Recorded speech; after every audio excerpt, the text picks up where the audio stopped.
Kia ora e te whānau, no mai haere mai, and welcome to Headlines and Heartlines. I'm Diana Jensen, your co-host and journalist. And I'm Whakapaipai Gorgeous, your co-host and psychotherapist, and also my Ines mama. We're excited to welcome you to Headlines and Heartlines, the first podcast of its kind in the world. This isn't just another news podcast. It's a groundbreaking space where we unpack global headlines with a unique blend of journalistic insight, therapeutic wisdom, and a te ao Māori lens. As a mama-daughter duo, we're bringing something truly one of a kind, conversations that balance the hard realities of the world's news with the human stories and emotions behind them. No other podcast bridges the gap between the hard facts of journalism and the emotional insights of psychotherapy quite like this. We're also here to foster deeper understanding, not just of the issues shaping our world, but also of how they shape us, creating a space for curious, compassionate people who want to engage with the news in a meaningful way.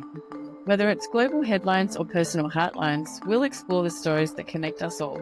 So, subscribe today and be part of something groundbreaking. Together, we'll create a space for meaningful and thoughtful conversations that celebrate the power of both the head and the heart. Kia ora koutou, and welcome back to Headlines and Heartlines. I'm Diana Jensen.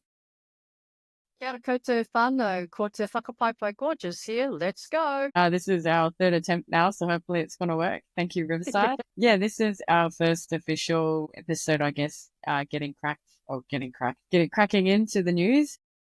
No. The first episode that was about whakawhanaungatanga, getting to know us as your hosts and sort of about our background. And then this episode is really kind of like the format that we'll follow moving forward. So we'll start off with having a quick whip around the news. It won't be too many stories, just maybe 3 to 5 each episode, with just some quick headlines that we found interesting from around the world. And then we'll deep dive into some other stories that are trending at the moment and that we'd like to kind of explore a little bit deeper. So, yeah. Did you want to say anything, One, before we get started? No, I'm on board. Let's go. Cool. All right. So this first part of the podcast will be what we call sort of around the world in headlines. This week, we've chosen 3 stories that are trending right now. So today is Wednesday, February 5 here in Aotearoa and also in Australia, but in other countries it's obviously going to be ahead or behind time. So the first one was today that the US President Donald Trump has said that the US will own Gaza in a redevelopment plan. So United States President Donald Trump said that the US will take over and own Gaza after resettling Palestinians elsewhere under a redevelopment plan that could see the enclave become the Riviera of the Middle East. And so this came as a pretty shock announcement today, which I guess upends decades of US policy towards the Israeli-Palestinian conflict. And so Trump said on Tuesday, which is Wednesday our time, that his administration will be spearheading an economic redevelopment plan in the enclave, that would supply unlimited numbers of jobs and housing for the people of the area. So what that means, the people of the area, I'm assuming there might be some relocation of potentially Israelis into Palestine. That's my guess, what this is about. But yeah, that's sort of the most information that we know at the moment. For all the story links, we'll be putting that into our Substack post. So if anyone wants to read more into that, they can. But yeah, that's a big story that's trending right now at the moment across the globe. Another one is at least 11 people have died in a shooting at an adult school in Sweden's Örebro. I think that's how you pronounce it. And police say around 10 people have been killed in a shooting at an education centre in central Sweden, including the suspected gunman. So Prime Minister Ulf Kristersson described Tuesday's attack at Risbergska, I think that's how you say it, school in Örebro, which is 200 kilometres west of the capital city, Stockholm, as the worst mass shooting in Swedish history. Police say that they believe the male perpetrator is amongst the dead and that he was not previously known to them. So there's at this stage, no identifiable motive, and he was believed to be acting alone. So yeah, that's like we were talking about earlier, Mum. That's, I think, as far as we understand, the first of its kind in Sweden. There has been obviously that one that happened in Norway a few years ago, but it's pretty shocking for for all those Scandinavian countries, which are otherwise usually pretty peaceful. And then one of the last sort of whip around stories that's trending is there was torrential rainfall in northern Queensland in Australia over the weekend, which caused devastating floods, which has left at least one woman dead and thousands displaced. But you said, Mum, it's now been confirmed too. Is that right? Yes. People dead. Yeah. So authorities were warning of life-threatening conditions, with parts of the region recording nearly 1.3 meters of rain since Saturday. So that's a pretty severe flood event. And I mean, these things happen a lot in Queensland over summer, but I think from what we're seeing with the impact of climate change, these things are becoming much more severe, from what we're noticing. So yeah. So those are just a few of the top stories that are trending around the world at the moment today on Wednesday, the 5th of February. And so from here, we're going to dive into the headlines and heartlines. So a deep dive corridor into different stories that are trending around, or just trending, but also stuff that we'd really love to have a corridor about. So I'll kind of go into what the story's about and give some information, and then Mum, you'll delve into more of the mental health side of things. Also from a Te Ao Māori perspective, some of these stories are going to be relevant to that as well. So, but yeah, anyone living in Aotearoa knows that this week is Waitangi week. So it's always a pretty huge celebration here in Te Tai Tokiro, which is Northland. Yeah, things have been sort of happening since Sunday. And today was the official pōwhiri, which is like the welcoming ceremony for all the government heads coming on to Te Wharerunanga, which is like the upper treaty marae. And so, yeah, that was obviously quite a tense day, just given the context of what's going on in this country. So at the moment, there's quite a lot of polarization and I guess fear around a bill that's been proposed by the ACT Party leader, and who's also co-deputy, not principal, deputy prime minister, or yet to be anyway, David Seymour, who's introduced this treaty principles bill, which is basically wanting to look at completely deconstructing the treaty and looking at all the principles around it. And so not great for Māori at all. So today, in the lead up to the pōwhiri, I was watching it live today actually on my computer, and usually I would be at Waitangi actually for this event, but because I wasn't reporting for any particular media outlet today, I was just watching it from home.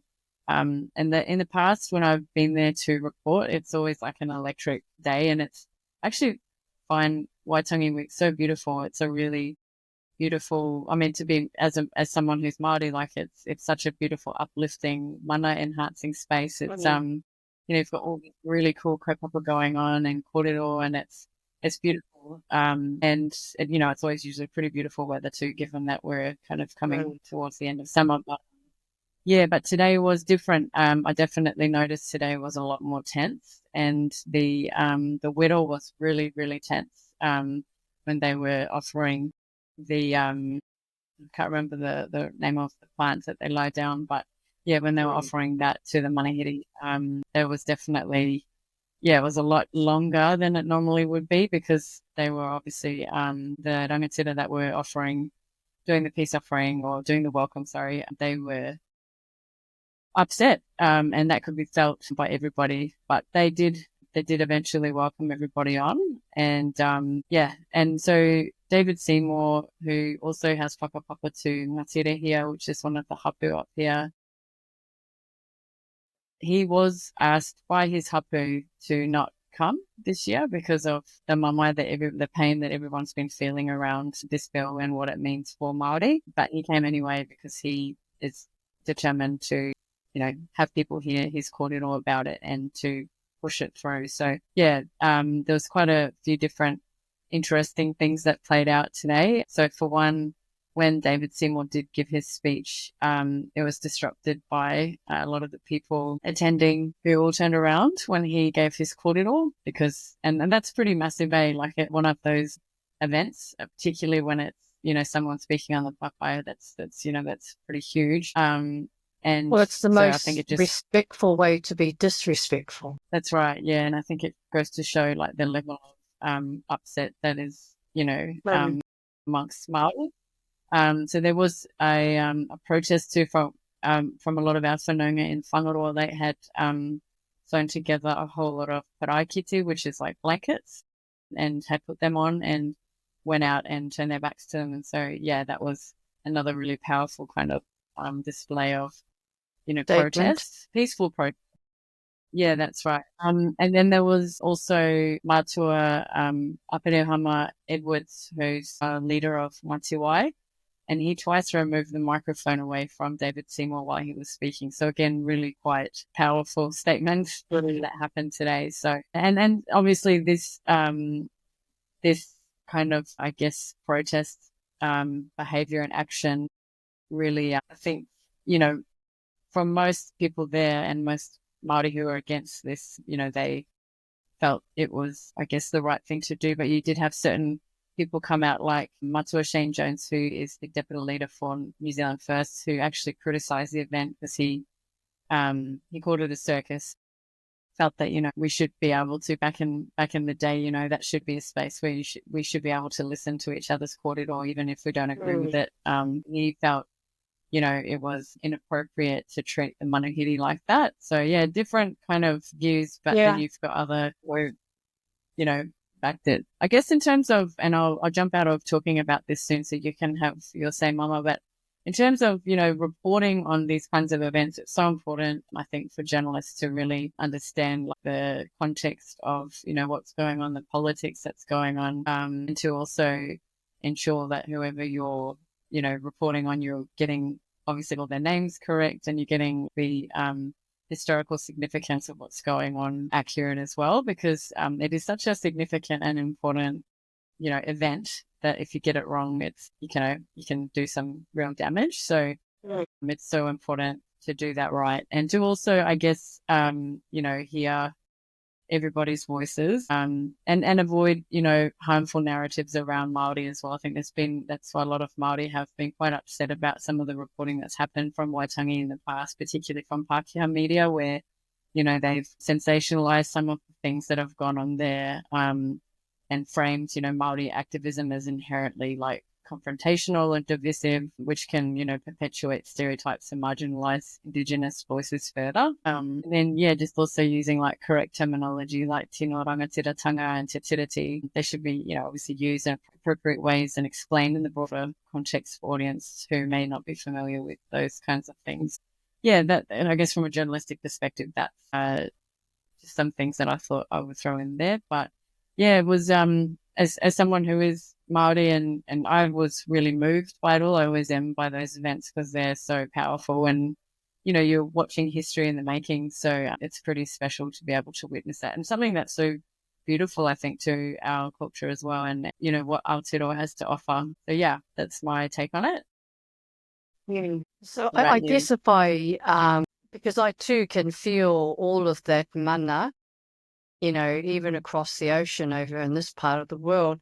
So it's my connection to that whenua, and having an idea and holding my own values around what this particular week of Waitangi, what it means.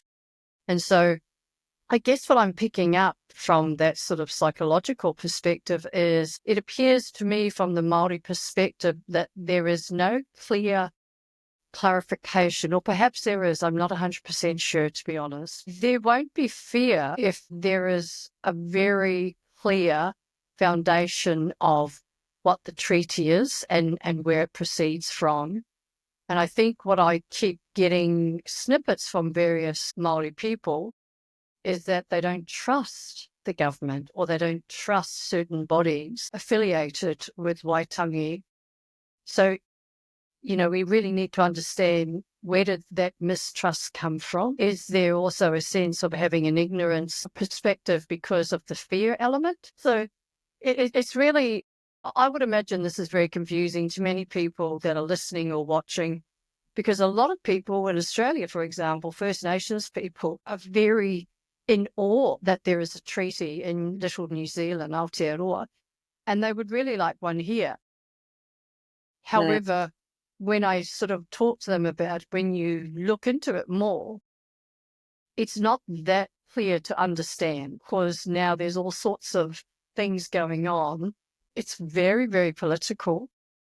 But the sense is, again, as I mentioned, that your government is not supporting what the treaty represents, or that they are putting in, or perhaps wanting to legislate so the treaty is different. And that's something I have to be very cautious of, because I'm not confirming or denying any of that. I'm simply looking at it from all of that sort of psychological. People are fearful. There's lots of ignorance and lots of slandering, but I wish to maintain hope that Māori people are represented in a fair and humanistic way, because this is ultimately their human rights. And it's a very sacred position, the Treaty in Waitangi. Yeah, it appears to absolutely. me also that you talk about Treaty of Waitangi, and again, there's many people who have got no idea and who actually don't give a flying hoot. They don't care. Okay, that's their perspective. There are many that have a very firm view on it. And I'm very interested in how the two can actually sort of meet in the middle and negotiate it and sort of come out with a really effective outcome for all, particularly Māori. I think when you look at it, because there's two versions, right? So there's Te Tiriti, which is the Māori version, which is what all of the rangatira find. And then you've got the Treaty of Waitangi, which is the Pākehā version, which is the translated version, which isn't entirely accurate and doesn't necessarily represent what the rangatira of the signed. And I think that's the key issue, is that there is confusion based purely on that. And so what David Seymour is doing is he's interpreting from his perspective, but he's not actually understanding. So he believes that the rangatira of the time ceded sovereignty and were very happy to just hand over all of their, mana and whenua and everything to the Crown to look after. But that's not what Te Tiriti was about from a Māori perspective. It was about coexisting, being a partnership. The Te Tiriti was actually really for the kawanatanga, like for the Crown to look after their people, like the people that they were sending over, because they were running amok. And so it was getting like out of control. Māori, they were interrupting and disrupting. And so they're sort of, I guess from the Māori perspective, it was, well, you look after your people, we'll look after ours, and we can coexist in harmony. But obviously that didn't work out that way. And so then, the Crown just did more. People obviously from Britain, and that was never their intention, I don't think, to live in harmony and coexist. I think it was always their intention to fully colonize and take over. And so they've never honored the Te Tiriti. So it's been like 185 years where they haven't kept their promise. And now with David Seymour looking to try to, I guess, until it even further, then that's really why Māori are super upset. And I get probably also because the government before too, the previous governments have worked really hard. Like Māori have come a really long way in the last 50 years to regain some of the things we've lost, like our reo and kohanga and kura kaupapa and just things like that, which, I know your generation missed out on because, that wasn't there. And so all of that mahi that has been done to now, that's now potentially going to take us backwards, because if the treaty principles bill was to go through, then that would completely strip all of those rights, I guess, for Māori, which are inherent rights. Yeah. I'd like to say that all of that was there in my generation. However, we were not advised, we were not encouraged, and we were not supported to actually engage and be very much entwined with Māori culture, because it wasn't viewed as a productive part of society. Psychologically, again, the impacts of having to recognise that, you carried part of your heritage which was frowned upon and shamed because of skin colour, because of the sense of maybe not having the same intellect as a Caucasian person. So you were encouraged to navigate through the the dominant culture. And I think that's where there's so much pain, because inherently we knew what we were, but we had to be quiet. Otherwise it wouldn't benefit us. And this is a lot of inner turmoil, traumatic experiences that you have to learn to navigate and to hold and to park right back and, keep it right in the back there. It always comes out when you least expect it. So it's been an interesting journey working along people from various cult communities who have the same experiences. Yeah, I guess at the end of the day, everyone has been, well, from those communities anyway, colonized, right, by some kind of and displaced and lost their well, not their culture, but what's their culture and language and ability to be sovereign and self-govern and do things in the way that their Tupuna would have done things.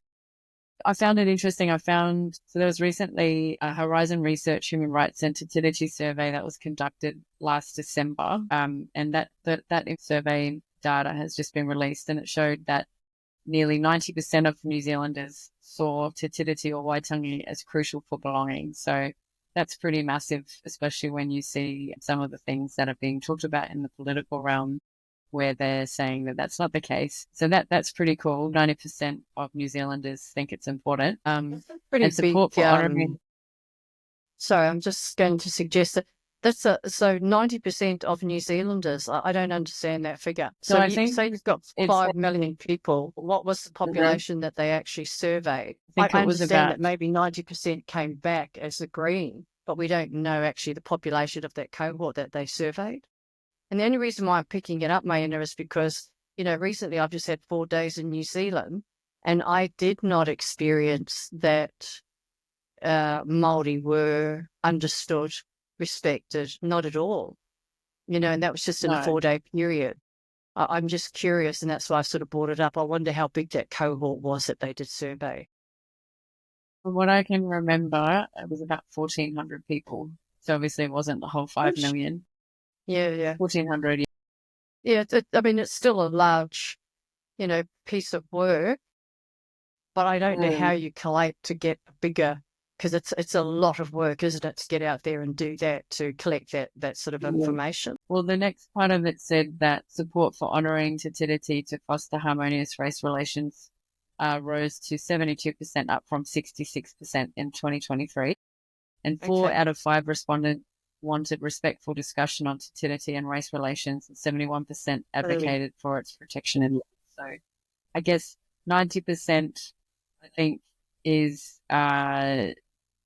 sort of around seeing it as crucial for belonging in New Zealand. 71% advocated for its protection in law. So that's a lesser number. Because I thought 90% was quite large. Yeah. But I don't think it, But it's still a good number, 71%, who, 72%. Yeah. Who supported Te Tiriti to harmonious race relations. Yeah, it's probably better than what it has been. Yeah, because, what comes to mind also is that we're now suggesting perhaps to people that part of your identity is not really valid. When we want to purposely have isolation or disconnection to something, you're asking them to disengage from something that is part of their identity, and that's to be a Māori. We perhaps would suggest, so we're in New Zealand, does that mean we're only this sort of people, which is whatever that dominant party or cohort is, and that over there, that's no longer valid. And so that's going to create all sorts of, valid trauma as well. And those feelings of unrest and being unsettled and anger and frustration and disappointment and hurt is grief with this trauma. And so I guess until we can, I would dearly love to sit and talk a kōrero with David Seymour and really get a very quiet time with him, because I need to understand his perspective. Is it for the greater need of all people in New Zealand? And if so, why aren't we freer Why aren't we more aware and concerned of acceptance of all diversities, heritage, ethnicities, cultures, spiritualities? Because that has to be included. So people are feeling truly connected and valued. I think that is his viewpoint. I think it's that he doesn't agree that Maori inherently it's their human right, that they have different rights as the indigenous people of this land. I don't think he feels that that is really relevant to today's context. I think he thinks that the treaty was just something that was signed 185 years ago. Let's move on. We're all equals. We all belong here. We should all be allowed to, have the same rights. And that's the way he sees it. He doesn't sort of see Maori as being inherently, I guess, having different rights because they are the indigenous people of this country. So he doesn't agree with that. And carrying significant DNA of intergenerational trauma. By the way, David Seymour is part Māori and he would carry the same genetics. So I find that really interesting. Yeah, absolutely. So maybe you need what's to his trauma catch up and where is he associating his trauma to? Yeah, no, it's Interesting. definitely interesting. All right, couple. Well, that's that story, and I think we better move on. Otherwise, we're not going to get to the other ones. The next one that we are going to have a put-it-all about was it's a story that saw on CNN from last week on January 28th. The headline was "How Your Phone May Be Fueling Deadly Fighting in Congo." So I have seen a little bit of online. I think the mining of cobalt and things like and minerals and resources in Africa is not a new thing, but thanks to social media, it is becoming, I guess there's more awareness around it, which is a good thing. But I think this one really is interesting because it links consumer demand for smartphones to conflict in the Democratic Republic of Congo, so the DRC, where militias like M3 profit from the illicit mineral trade.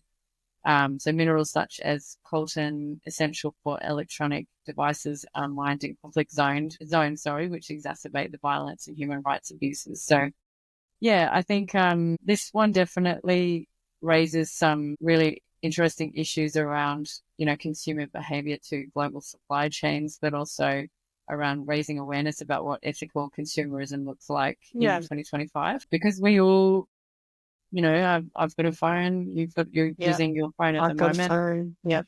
And I mean, green energy and things like that. You've got lithium and yeah, it is.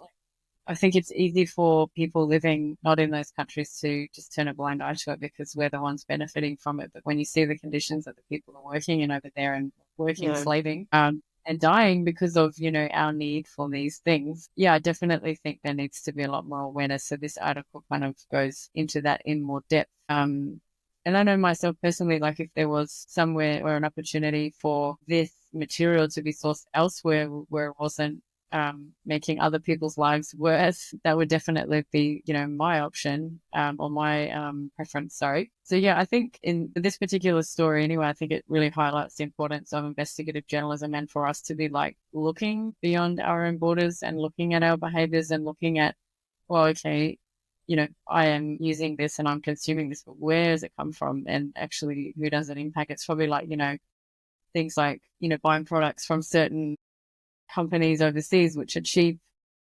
I understand too, like I've bought these products as well. I won't name the place where I bought it from, but I think we all know the big giants of these cheap online stores because, everybody is struggling with cost of living. So, then you've got to make decisions around, well, I can't really afford this or this things.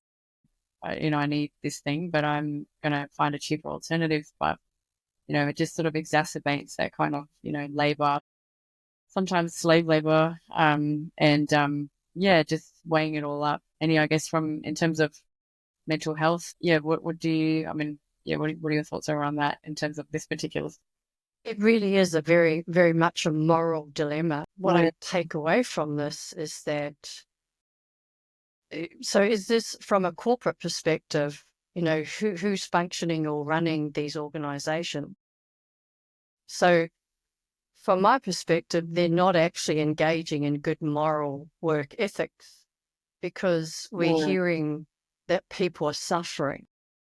So how we wouldn't tolerate that, say, for example, in New Zealand or Australia, we simply wouldn't tolerate it because we have in place, don't we, systems and legislations and, Fair Work Commission and things of that protect the workers. So does that mean that doesn't exist in those countries? And I'm also cautious and very aware that as a foreigner, providing insight to countries like Republic of Congo, Democratic Republic of Congo, how's that going to be received?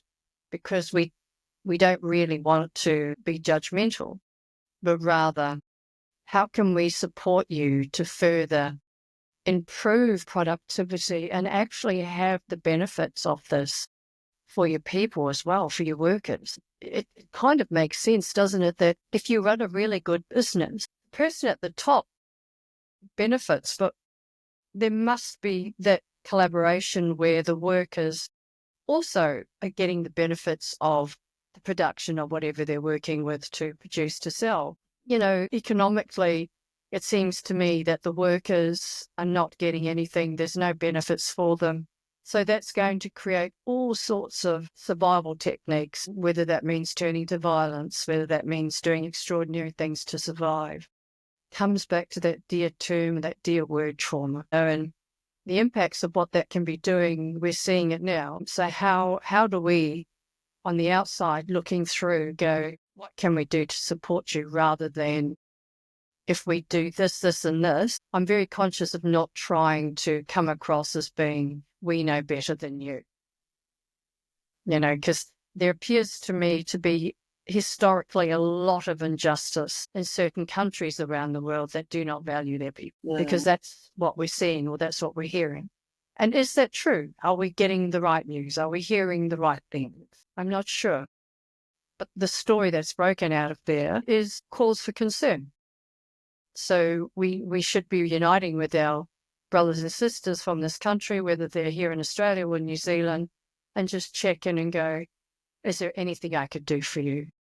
Help me understand what's going on. Be there morally, ethically, and with love and compassion. Yeah, I think it definitely also, I think with the rise of social media, and there are a lot more awareness campaigns on, things like slow, what do they call it? Slow trade, not slow trade, I think it's called, or slow fashion, and things like that. I think it probably also applies to these, or will eventually hopefully apply to these areas as well, where consumers are demanding more transparency around the ethical or ethics and morals around business and what, this ethical sourcing of materials and technology supply chains. So yeah, we'll wait and see how that goes.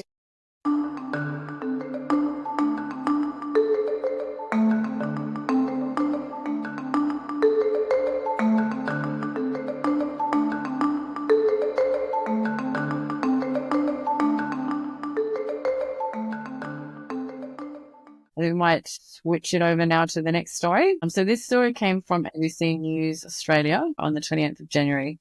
And the headline was, "Why Women Find It Hard to Switch Off from Work."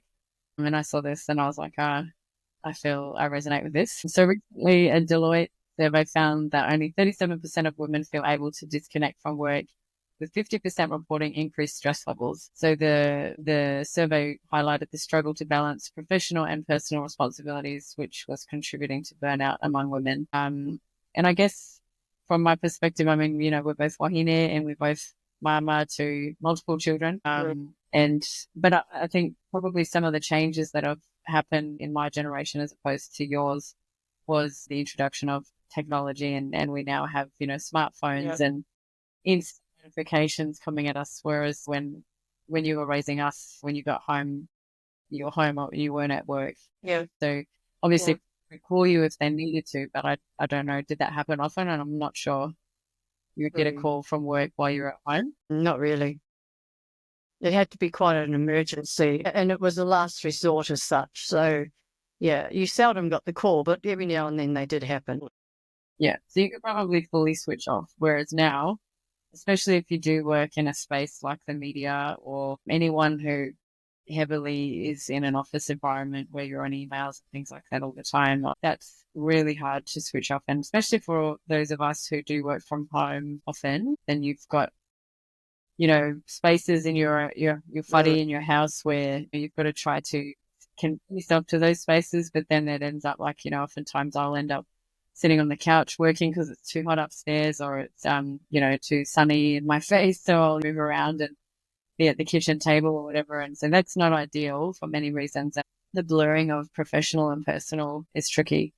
So yeah. And I find, I think working in the media space too, a lot of other journalists and people working in media will be able to resonate, is that it's the news cycle is 24 hours. It's not like you turn off your phone and then that's it. Like things stop happening. Things are happening all the time. So when I was working as the editor of the Northern Age, and I was covering all of the far north, I never ever turned off, because even when I was scrolling on social media, then I'd be so conditioned to looking for stories and so conditioned to looking for things that were going on. And I kind of had this underlying anxiety all the time, because I was like, oh shit, what if I miss that story? Or what if something happens and I've got to get to it, over the weekends?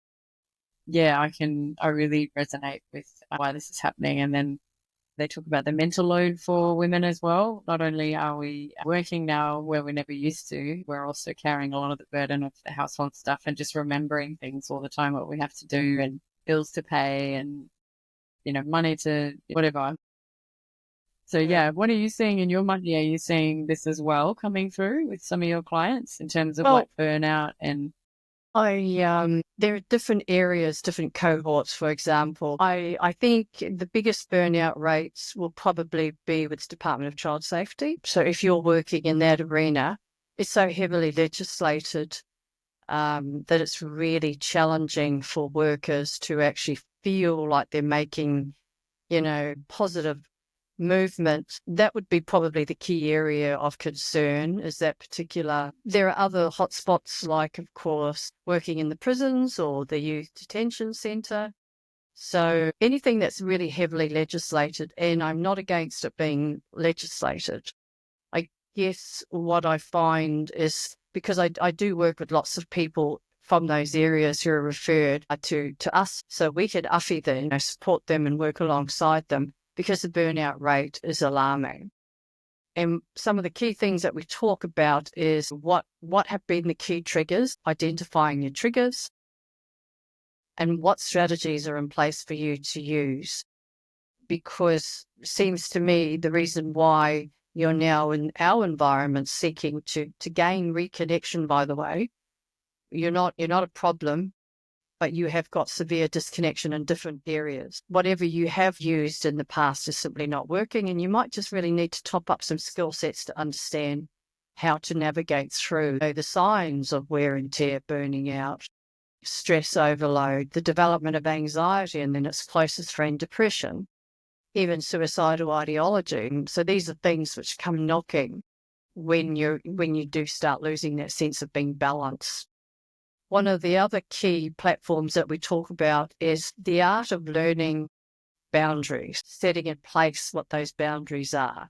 You've got your work boundary, you've got to have your personal boundaries. All of that is driven by your values, right, and the principles that you align to.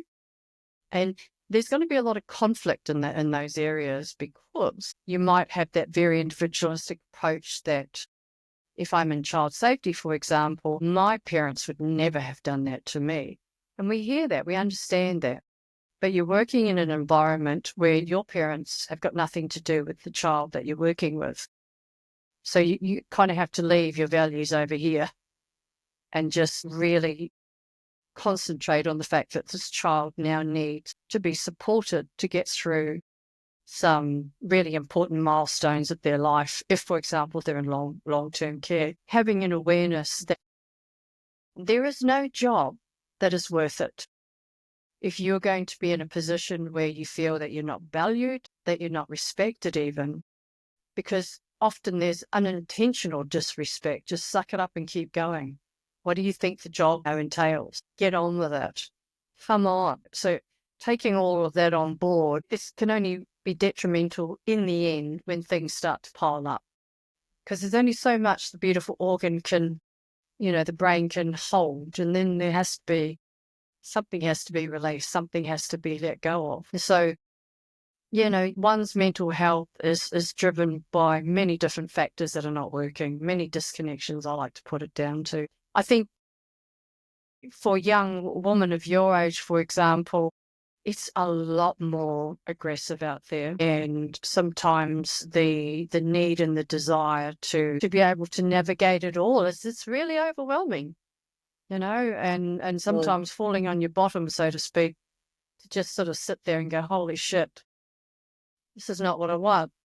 It's certainly not who I want to become, because you're not going to be really, actioning behavior that's probably what people are used to. You're becoming snappy, snarly, disassociated. You might even disconnect from family and friends. I can't be bothered. I'm just exhausted. I'm done. Fuck off. So this is not who you ultimately are, but this overwhelming sense of belonging to an environment that just drives you so hard. You have to create your boundaries to protect yourself. And really, most work environments, if they don't understand it, you shouldn't be working there. That means that particular organization really needs support in understanding people's well-being, physical, mental, and emotional well-being. Most companies now are getting pretty good at having some sort of mental health environment, but there is a way to go. Yeah, most definitely. The other question is, why do you think these women feel that they need to attain to a level that's really quite unrealistic? I think it's just pressure on us to be everything because, people have to work now because you can't survive otherwise. And then when things are so expensive, I know we feel it as well. And, yeah, of course. You have to try to, best to support your whānau, and things are so expensive. Like, cost of living is really, everybody's feeling it. I know so many whānau that both parents are working. I don't know how single parents do it here, actually. I really don't know. I don't think a lot of people are doing it very well, especially single mums. I agree. A lot of people living in tents. There's a sense in both countries, Australia and New Zealand, unintentionally perhaps the governments don't truly value families. Definitely and not. I say that with regards to, if there is so much struggle out there, the impact of that affects children, and the children are our future. And we really should be putting in place more systems to support families. It's an age-old challenge. Childcare should be free. But how do you sustain that? Like, who's going to pay for it? So politically, that becomes a big, huge dilemma. But if you want mums and dads, if you want couples to produce children, you're going to have to support them. Yeah, that's right. Or if you're able to have one parent stay home, they need support. So it seems like common sense, but psychologically, again, if you're going to put in place a mum and a dad and they have to work full time, and then somewhere in there they've got these children, you're on your own, guys, we need to work. Well, we're going to see the outcome of that as not being very good. And children turning into young adults who are not prepared enough for the world, who have disconnection emotionally, physically, and mentally to both sets of parents and to themselves. Yeah, absolutely. All right. Well, moving on from that one, because we're running out of time. Okay. But this one I had heard of before, and I think it's quite interesting. So I was reading an article from You Should Care About, or SYSCA, which is a platform, an amazing platform, run by a lady called Lucy Blackston. She's actually based down in Blenheim. And she was writing about, so this headline was China's next gen sex bots powered by AI are about to hit the shelves. And so, yeah, quite interesting. So she has just been overseas and I think been to some tech conferences and things like that. And basically Chinese scientists and engineers are now applying ChatGPT-like technology, to sex robots to make them more lifelike, which will mean that they'll interact vocally and physically, And the CEO of one of these companies, Evan Lee, said that we are developing a next generation sex doll that can interact vocally and physically with users, with prototypes expected by August this year. So that's it. It's called Starpori Technology is launching AI-powered sexbots designed for emotional connection and realistic interaction. The robots include AI models and sensors to enhance vocal and physical communication. They're aimed at creating more engaging experiences than simple conversation.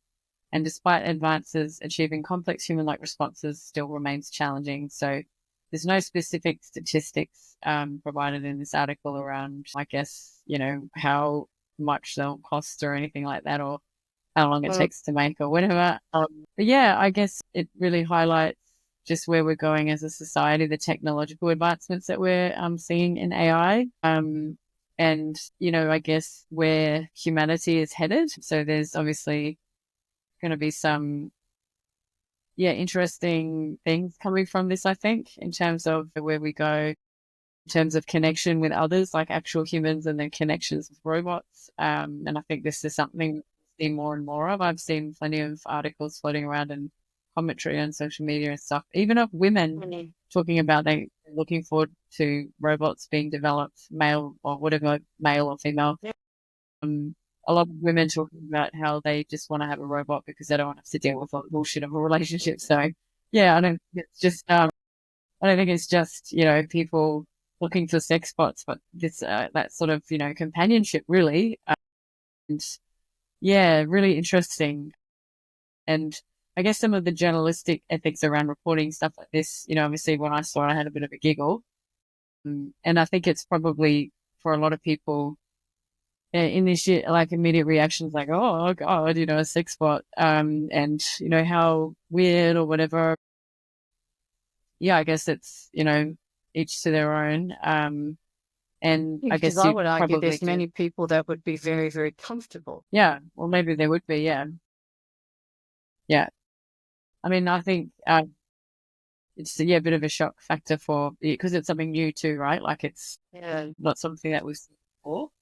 So people. So what was interesting was that this was or is being developed through China. Is that what you said? Yep. Well, I know my statistics are old now, probably a good 5-8 years old.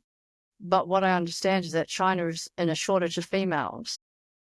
And that possibly stems from when there was the one-child policy. So, it seems to me to be quite a market to develop something so that, there is connection of some degree with some other instrument, because it's not a species, well, it's a robot, I suppose. But I did a course in kinky sex some time ago for a sex society.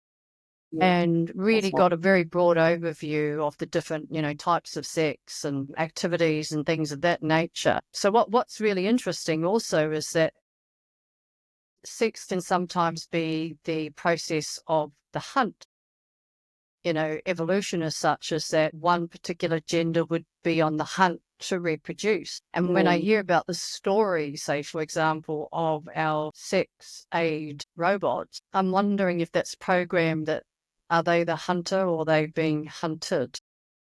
I know it might sound terribly, sort of old in that sense, but through the evolutional process, a lot of certain people still like to be the hunter and someone likes to be the huntee. So it just derives lots of conversation, doesn't it, about how is that all going to play out? And the other thing I wanted to add was that some people are tired of having a robot would be a companion, but I would argue that they probably have got a robot and that's why it's not working, because there's no connection emotionally, physically and mentally. Oh, in their partner, you mean? Yeah, or partner or relationships, or, so you're going to be going from a human species to a robotic that approach there, which may actually be quite similar. I'm not sure. I'm interested. Well, according to this, it sounds like it might be even better. Yeah. It's looking to foster emotional connection and companionship and emotional intimacy. So yeah, interesting. I guess my things that come to mind for me is more like, being in a relationship from my point of view, is really about you growing as a couple, but also unpacking things about who you are and being a mirror for each other and growing together moving forward. Hopefully, in a healthy way where you heal each other as you go along in life and you learn about yourself and each other, and that, depth of connection. And I wonder to what level you could possibly do that with a robot. I mean, it's a robot. It doesn't have a past or a whakapapa or anything like that. It's a robot. So I wonder how deep your connection really would be. And it's not really, I mean, maybe future robots will be more emotionally, I don't know. It's intelligent. interesting. Forming a relationship with the robot is a very individual and very personal journey. But I think what I'm hearing also is that you're able to maintain your independence because you may not have all the emotional attachment that you've perhaps had some lived experiences in the past that have not served you well or have not gone well in the relationship for one reason or another. And this very well may be a perfect solution, whether it's short-term or long-term. That's again very personal for the individual. We do know that there are stats and records available in research for individuals who have had very successful relationships with, other forms of the dolls. I think it was mainly through the Japanese, that sort of market there, where they had some very successful productions of dolls that were being, loved and adored by the person that purchased them, and created and developed relationships at their pace and at their ability. I mean, it is back to acceptance of the diversity of individuals and whatever it takes to fulfill them. Yeah, I think we could go so deep into that, but we're about to run out of time in an hour. Okay. But all of those links to those stories will post up into the Substack. Just with thought, each episode would be really nice to just share a good news story, from around the world. And this one sort of titled "Seeing the World Differently." So this story was sourced from the Good News Network. So it's a story about a little girl called Kendall Poole. She's a 10-year-old American girl born profoundly deaf. She received a high-tech pair of glasses. They're called caption glasses as a surprise birthday gift. So they were discovered by her mother, Brie, on TikTok. And the HearView glasses, that's the brand, it actually transcribes speech into text in real time using Bluetooth and voice recognition technology. So you can actually see the words on the lenses. So that was pretty cool. To see, I mean, that's another trend in technology. And you can see in the video of the little girl, she's so excited because she can actually, not only can she hear, also read what the other person is saying, but she can also hear herself when she can read what she's saying, if that makes sense, because she can't actually hear herself. Read what her voice is. Pretty cool. That's cool evolution, I guess, of that space and helping people with different abilities, have the best for them. So I thought that was a pretty cool, happy news story to end on. Very sweet. It's special for her, isn't it? So So I think there's a delay, but no, absolutely, So it's probably like when you see those cochlear implants where you see babies for the first time being able to hear. It's it's beautiful for them to be able to experience that for the first time. So that not all technology is bad. There's good stuff too that comes with it. So that's fantastic. But Kapa, okay. Well, thanks so much for being with us today, our listeners. And again, if anyone does want to send through any feedback or questions or suggesting stories, we always welcome your feedback. And you can email us at headlinesandheartlines@gmail.com. So that's all in one, headlines, heartlines@gmail.com. But next time we'll be delving into some more interesting news topics, and look forward to bringing them all to you next week. Okay. All right. I can do it.